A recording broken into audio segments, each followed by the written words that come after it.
The Book of 36720, Power Quotes to Wake You Up, by Ryals. Forward. The main purpose of me writing this book was to give anyone that needed a reason to stay focused on their goals. A simple reference to go back to the same way that when I was sick, had power quotes in my notes that I would always go back to make sure that I was on point. And this may be the most difficult thing for anyone to encounter, because in this society, being disciplined is one of the hardest things to do because laziness is fashionable. Each chapter starts off with a quote that you can take, copy, and put in your wall just to keep you on point with yourself. And that is the reason why I wrote this book. We need more motivation in our lives to reset that pivotal point of greatness that every one of us has the ability to reach. However, some of us need a reminder of what it is to be great. This is my message. For anyone that reads this, because 10 years ago to the day I'm writing this, and you're reading it, I had to remind myself of how great I was.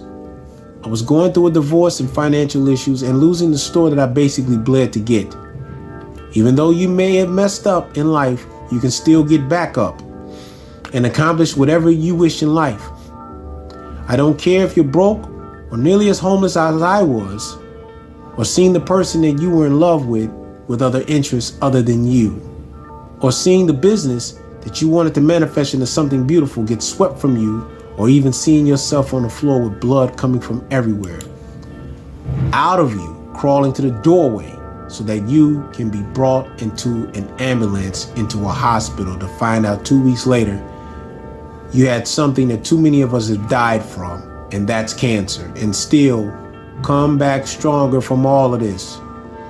Each chapter has a quote that someone can use.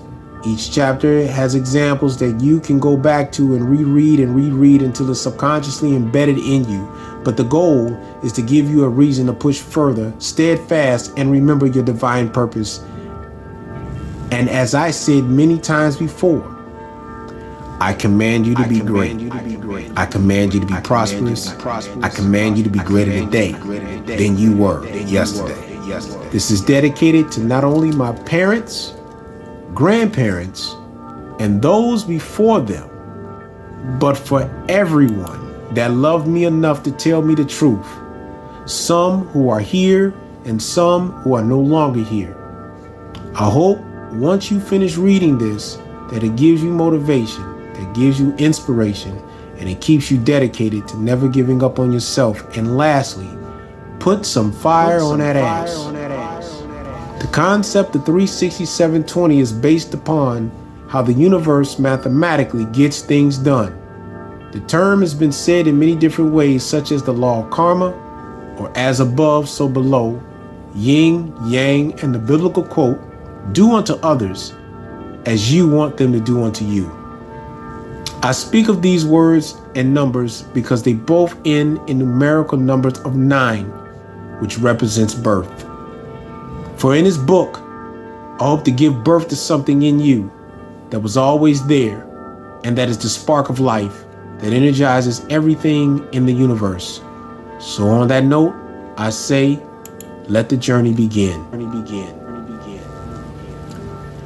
The symbols in this book represents the following. The 8-pointed star or navigational star is a point of 45 degrees per every point, equaling out to 360 degrees.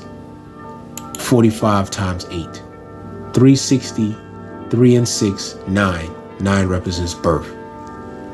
The 5-point star, also known as the pentagram, represents the feminine structure or inward male, female. 5 points times 72, 360 degrees, 7 plus 2, 9, the birth principle. The 6-point star, representation of man in all points of the male body, also representative of the sun, also representative of 60 times 6, 360 degrees, 3 times itself 6 times, 18, 36, 36, 18, 1 plus 8 equals 9. 6 other points, 6 inner angles, 360, 720. 360 times itself twice. These are just small mathematical examples of what each symbol represents. A period and the moon, knowing that it doesn't have any light, reflects upon this light from the sun, being responsible for the way that the waters on this planet operates, gives man the ability to know the right time to plant seeds and when not to plant seeds. For each symbol has a representation of how man operates on this planet. Therefore, we utilize these symbols because people recognize symbols, memorize them photogenically more than words. So I put these symbols in statements so that as you read or remember a quote, that symbol automatically flashes in your head, making you more aware of what you need to do when you mess up. These symbols are representations of getting yourself right again. And that is why I put those emblems in the book. And if which each chapter, it remains in your head.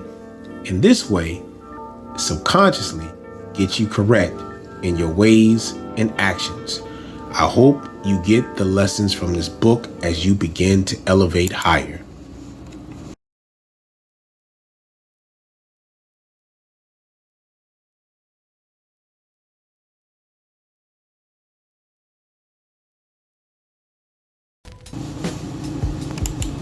Chapter 1. A man must constantly exceed his levels. Bruce Lee. Martial arts actor Jackie Chan spoke on an encounter that he had with Bruce Lee. The story goes like this. Bruce Lee and Jackie Chan was exercising, and in their routine, they sprinted a certain amount of miles, to which Bruce Lee had stated after they have completed their task to go even further at this point. Jackie Chan claimed that it was impossible, that the term Bruce Lee came up with after that statement was, if you're going to give up, then you're not fit for this world. Bruce Lee motivated Jackie Chan to reach a new height in their exercise routine. And after completing it and being extremely exhausted to the point of fainting, Jackie Chan took a moment to reflect on what was told to him by Bruce Lee, which made him go to Bruce Lee and ask, why did he say something like that to him? Bruce Lee responded, because you might as well be dead, seriously, if you always put limits on what you can do, physically and mentally, or anything else. It will spread over into the rest of your life. It will spread into your work and into your morality and into your entire being. There are no limits. There are only obstacles. But they should not stop you. You should go further, and if it kills you, then it kills you. A man must constantly exceed his levels. The message to this story is, don't let anything limit you from reaching greatness. Start by looking at something that you are inspired to achieve, and just get up and make it happen. It doesn't mean that it's going to happen at that very moment, because it may take some time, and it may take a lot of patience, and in some cases, it may be painful. You may lose money and even friends. But what comes out of it is you stay consistent in reaching your goal. It is a freedom and a gift of knowing that you can accomplish it. The road to heaven is a lonely one. So make your choice, and make your choice something that is worth sacrificing for. Here's some examples of how you can make that possible. This is a gold sheet that I use to help me stay focused. Please share this and put this in your head until it saturates in you. Train your brain tactics. Step 1, set a goal. 2, determine what you will give up. 3, make a plan. 4, make a deadline. 5, make this a written statement. 6, repeat. 7, review and analyze everything. Please note that this tactic that I use should be practiced at least 18 minutes every day until it is in your memory. For best results, get a notepad or get a phone and put this in your notes. That way every day you're able to get everything in line and in order. This also includes taking care of bills, exercising, and finally, family time. It works if you apply it. Just applying something like this 18 minutes a day, including positive affirmations, will have a dramatic effect on everything you do. But the key is to continue practicing it and keep a notepad so that you can see how far you've come. Trust me, this works, but you cannot be lazy. It took me some time to initiate this, and after a few months, I saw the results that I was looking for. And me, having stage 2 colon cancer and almost dying from it, I needed motivation. That motivation for me was, fuck you, I'm not dying, which is the title of my first book, F You, I'm Not Dying, My Cancer Story. And being consistent in making that statement a part of me in every way is the reason why I'm writing this book to you now. The master himself, Bruce Lee, was very strict and disciplined in all his mannerisms. And that's what made him so loved by so many people around the world. He never stopped thriving to be excellent. He never stopped striving to reach maximum gains in his life. I was blessed to see his library when his daughter Shannon Lee brought up some of his memorabilia for people to review. And in a few of the items, he brought one of them, which was his exercise program, along with a few memoirs, and just to see how hard he worked on himself was astounding. Do you know in the movie he sustained a back injury from a fight that everybody thought was a true fight? Well, the real story behind that is that he pinched a nerve which caused some damage, which unfortunately had him sit down for a minute until he was able to recuperate. But in that moment, he developed a book of his fighting style, which people use to this day. Amazing how when you're down, some of the greatest ideas come out. This man was not only a martial arts master, but also a heck of an artist like myself, being in my field called airbrushing for 36 years. Even though some of the things that he did would be considered crazy, it didn't stop him from being the best that he can be. And this is the message that I want you to get from this chapter. Take a chance, though it may be hard and it may be scary. Would you rather pout and go off on yourself watching somebody else benefit from something that you didn't try to achieve?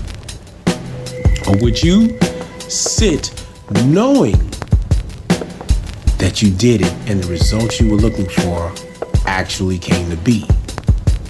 This answer is up to you. The journey begins the destination.